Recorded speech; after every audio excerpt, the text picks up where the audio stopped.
고린도후서 1장 3절에서 5절 말씀 교독으로 읽겠습니다.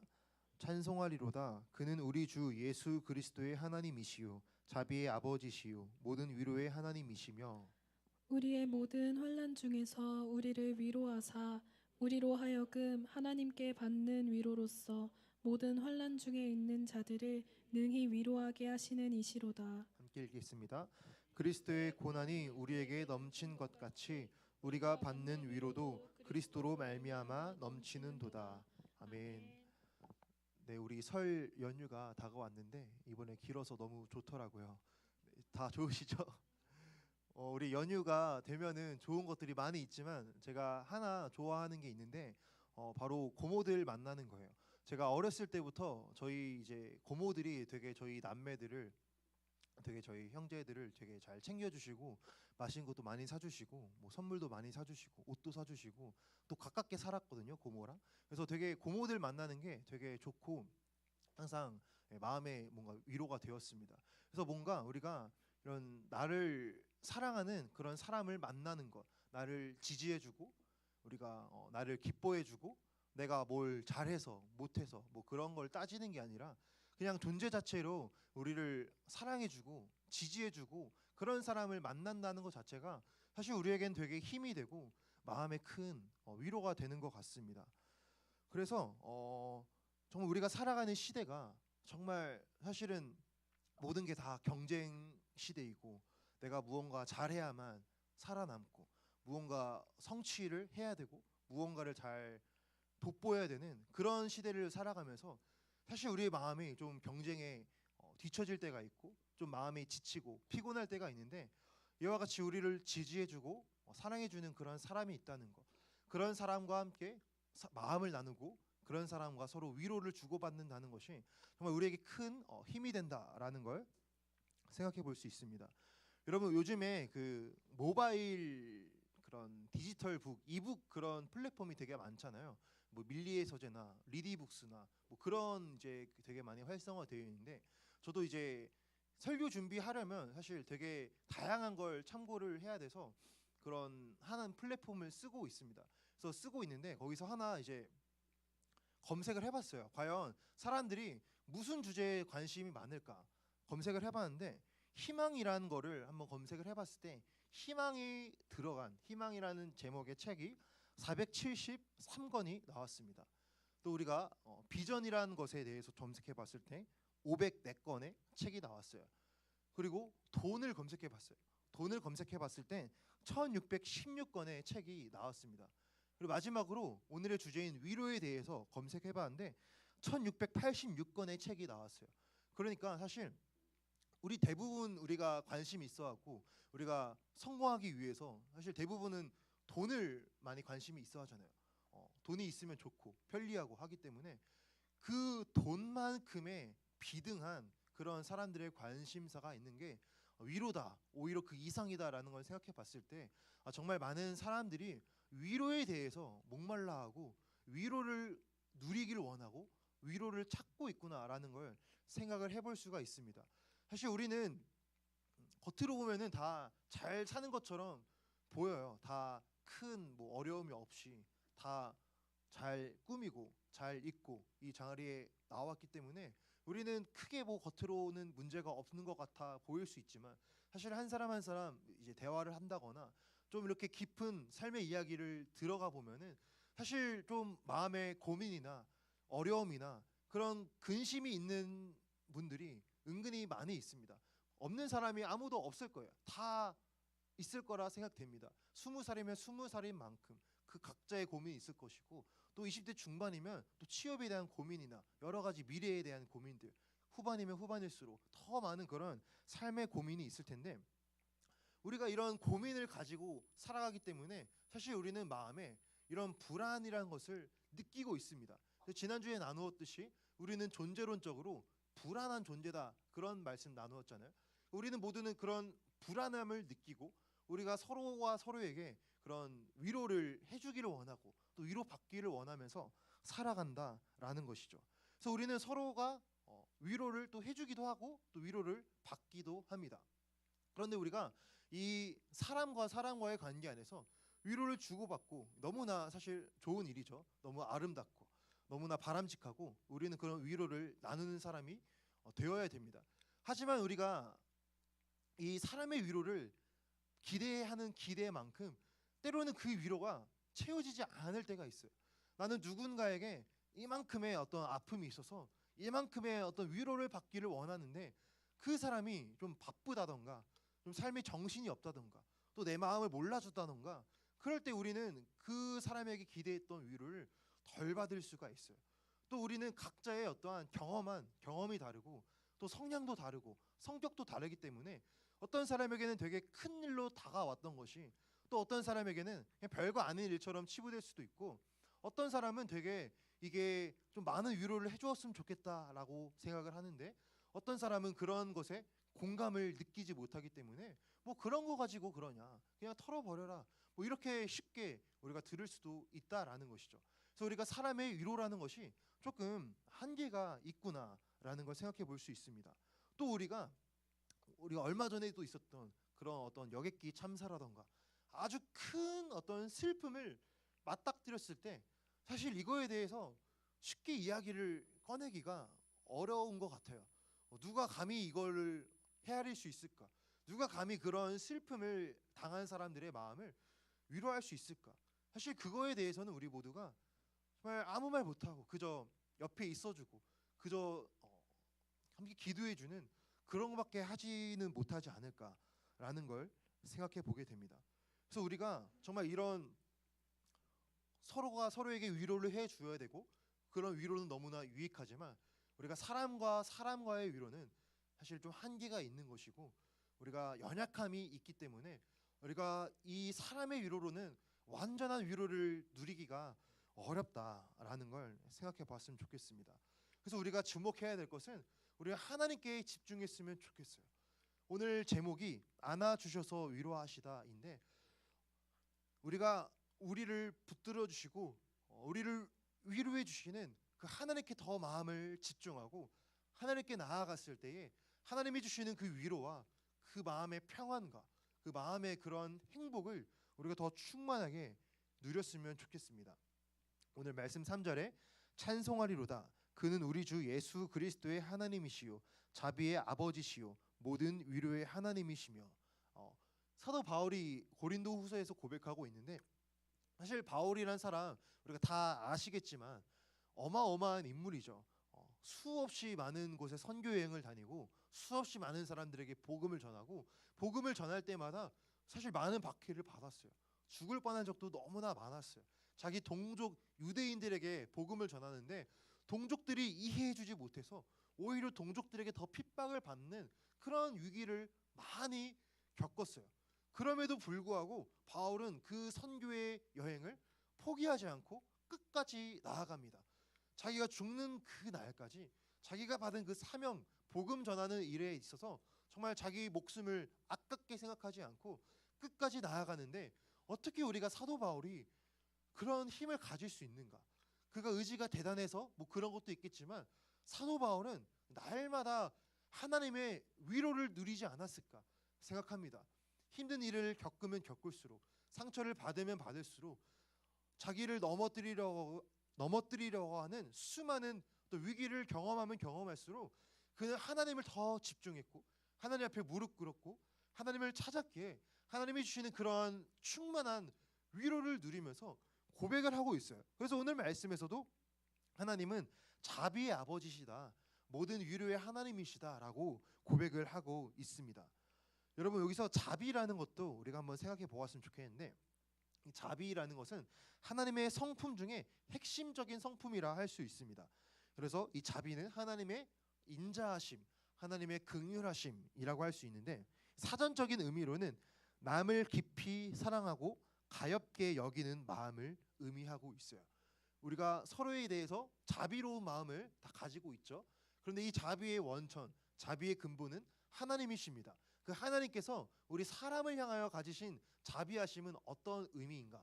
성경에 등장한 자비의 의미는 자신들의 죄의 결과로 괴로움에 빠져 있는 사람들에게 그들의 공로와는 상관없이 주시는 하나님의 사랑이다라고 말하고 있어요. 그러니까 우리는 죄로 말미암아 고통과 괴로움에 빠져 있는데 하나님께서 우리의 공로와 상관없이 우리에게 베푸시는 그 사랑이 하나님의 자비하심이다라고 말하고 있습니다. 우리는 이 자비 덕분에 우리가 오늘 이 자리에 있을 수 있고 예배 드릴 수 있습니다. 특별히 이 자비에 대해서 사실 성경에 너무 많은 구절이 자비를 설명하고 있는데 가장 잘 드러난 대목이 시편 103편 말씀에 나와 있습니다. 103편 말씀 우리가 같이 볼 텐데 8절 9절 여호와는 긍휼이 많으시고 은혜로우시며 노하기를 더디하시고 인자하심이 풍부하시도다. 자주 경책하지 아니하시며 노를 영원히 품지 아니하시리로다. 하나님의 자비하심은 은혜로우시고 노하기를 더디하신대요. 인자하심이 풍부하시고 노를 영원히 품지 아니하신대요. 하나님께서 만약에 그 죄에 대한 진노를 영원히 품고 계신다면 오늘 우리가 이 자리에 앉아 있을 수가 없을 거예요. 우리는 다 우리 각자의 죄로 우리의 연약함으로 말미암아 이미 끝났을 것입니다. 지금 하나님의 영원히 품지 아니하시는 그런 자비의 하나님이십니다. 계속해서 10절 우리 죄를 따라 우리를 처벌하지는 아니하시며 우리의 죄악을 따라 우리에게 그대로 갚지는 아니하셨으니 이는 하늘이 땅에서 높음 같이 그를 경외하는 자에게 그의 인자하심이 크심이로다. 아멘. 비슷한 말씀인데 우리 죄를 따라 우리를 처벌하지 아니하신대요. 우리의 죄악을 따라 우리에게 그대로 갚지 아니하신대요. 이 사실만 보아도 하나님의 자비가 너무나 크구나. 마지막 12절부터 14절입니다. 동이 서에서 먼 것 같이 우리의 죄가를 우리에게서 멀리 옮기셨으며 아버지가 자식을 긍휼히 여김 같이 여호와께서는 자기를 경외하는 자를 긍휼히 여기시나니 이는 그가 우리의 체질을 아시며 우리가 단지 먼지뿐임을 기억하심이로다. 아멘. 저는 여기서 13절 말씀이 좀 마음에 와닿았는데 아버지가 자식을 긍휼히 여긴 같이 하나님께서는 자기를 경외하는 자를 긍휼히 여기신다라고 말하고 있어요.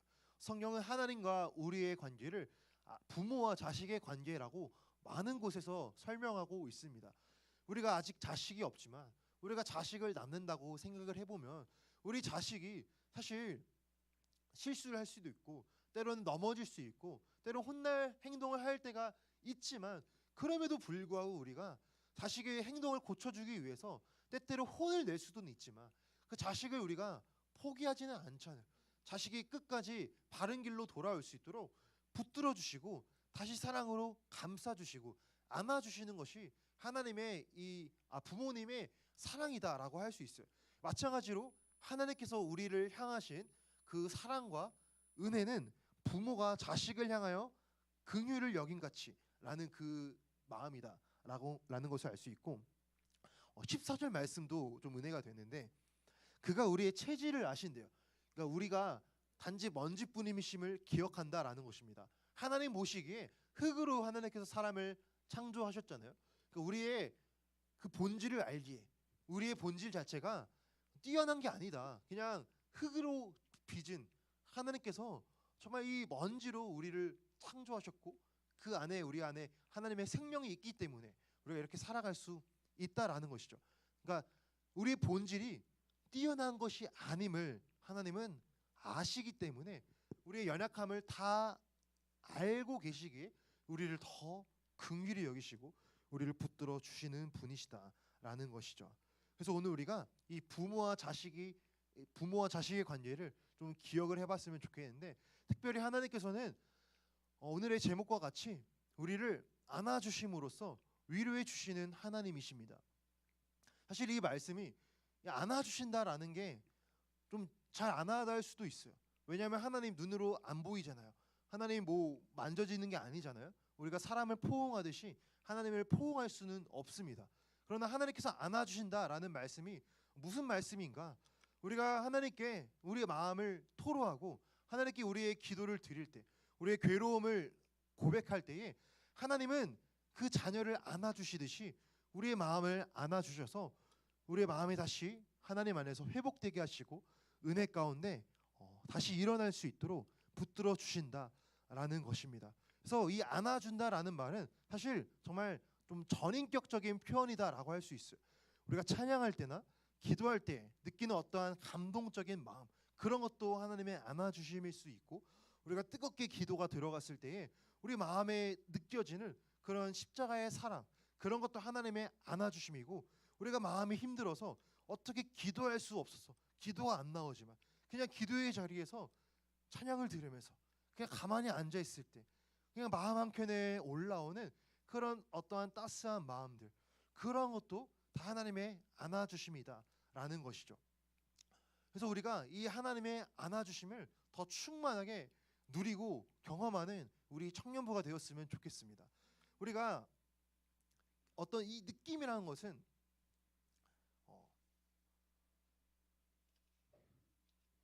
사랑에 빠진 사람이 만약에 어떤 처음으로 포옹을 한다거나 이런 누군가와 이렇게 포옹을 했을 때 그런 여운이라는 것은 계속 남아 있잖아요.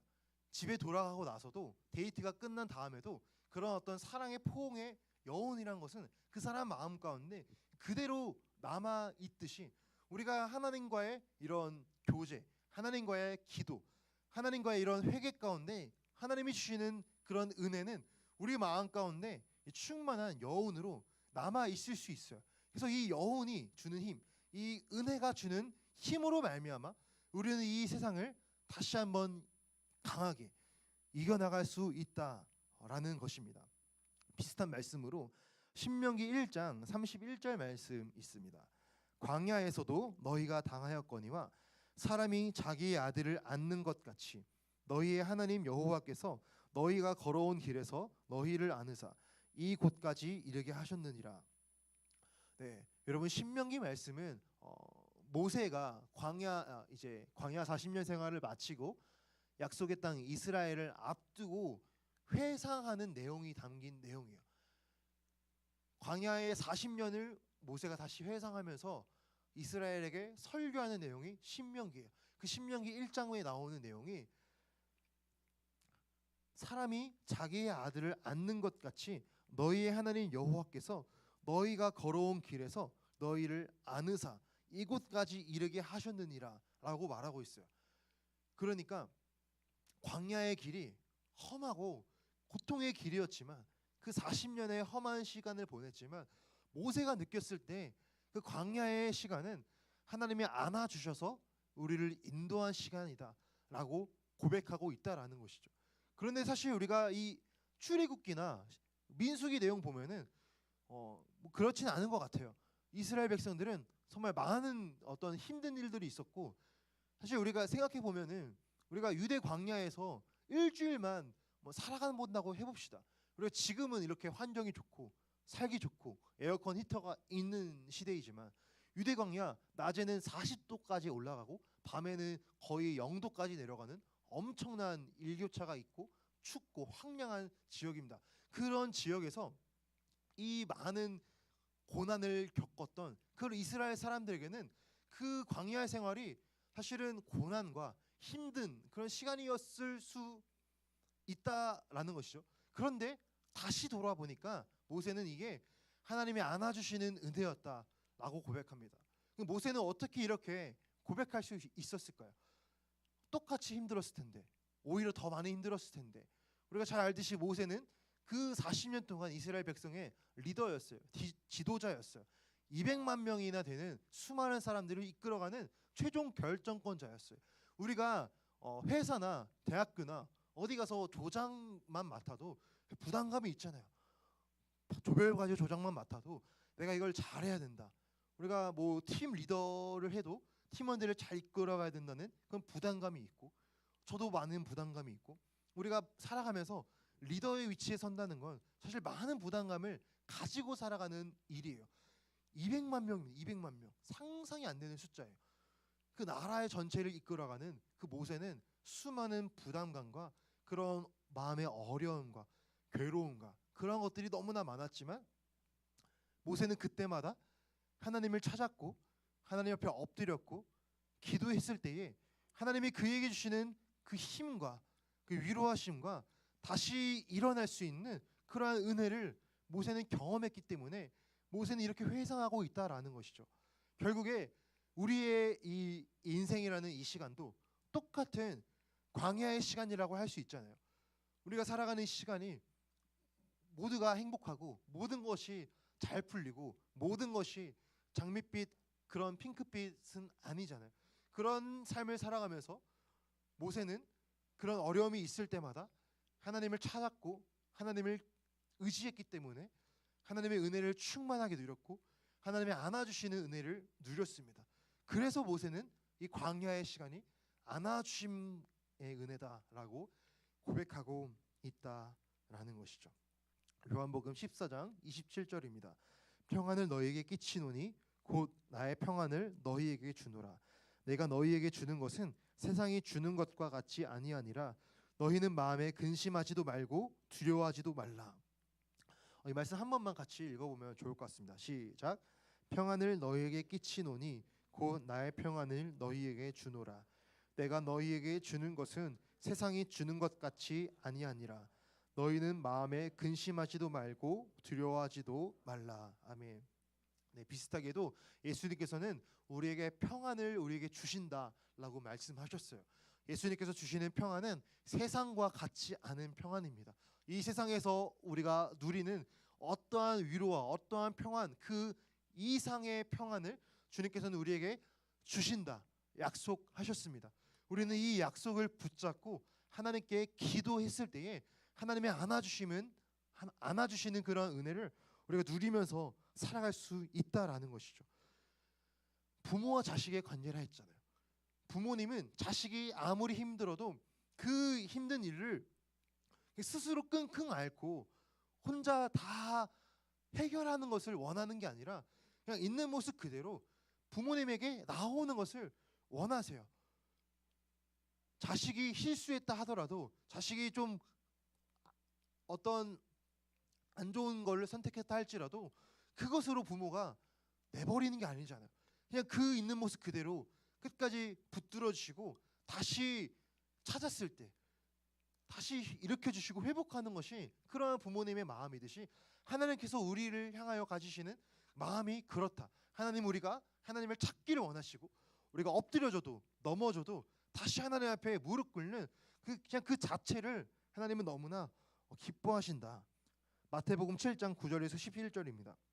너희 중에 누가 아들이 떡을 달라 하는데 돌을 주며 생선을 달라 하는데 뱀을 줄 사람이 있겠느냐. 너희가 악한 자라도 좋은 것으로 자식에게 줄 알거든 하물며 하늘에 계신 너희 아버지께서 구하는 자에게 좋은 것으로 주시지 않겠느냐. 아멘. 자, 예수님께서 말씀하시기를 악한 아버지라도 악한 사람이라도 자기 자식에게는 좋은 것을 준대요. 하물며 하늘에 계신 너희 아버지께서 구하는 자에게 좋은 것으로 주시지 않겠느냐. 우리가 이 말씀을 기억했으면 좋겠습니다.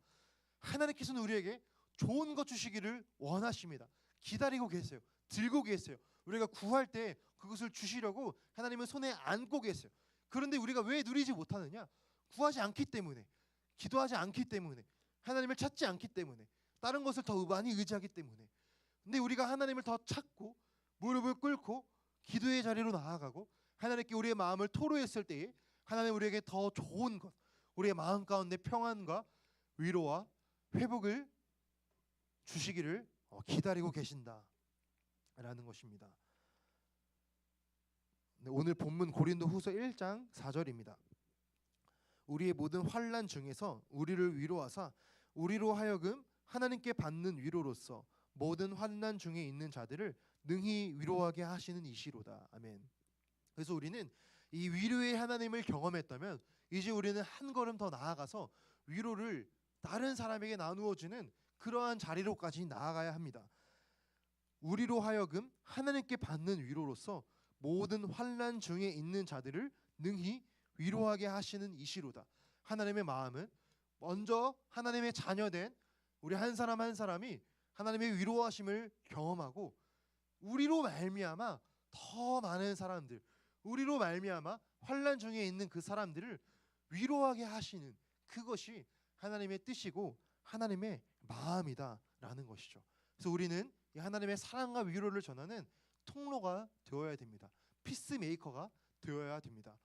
우리가 이 명절 연휴를 앞두고 우리가 이제 가족들도 만나고 오랜만에 친척들도 만나고 많은 이런 좋은 교제가 있을 좋은 곳이가 있을 것인데, 우리가 더 많은 위로를 나누어 주는 그리스도의 사랑을 우리가 행동과 말로 한 번 더 표현하는 그러한 연휴가 되었으면 좋겠습니다.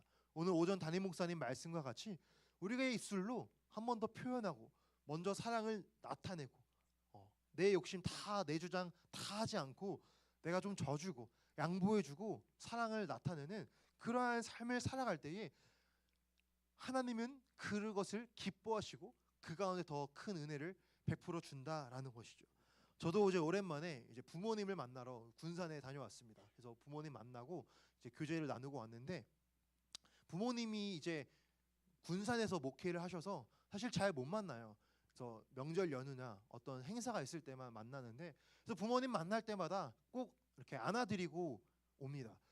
사실 어떤 만나는 기회가 적은 것도 있겠고, 또 점점 이제 조금씩 부모님이 이제 나이가 드시는 걸 보면서 조금씩 더 마음이 약간 안타까움이 제 안에 있는 것 같아요.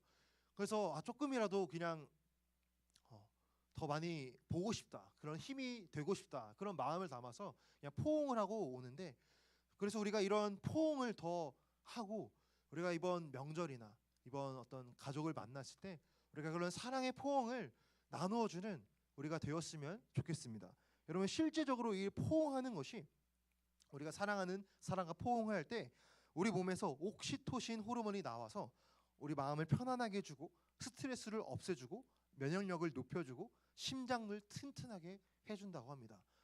이번 명절에 우리가 더 많이 포옹해서 더 건강 챙기시는 우리 청년부가 되었으면 좋겠습니다.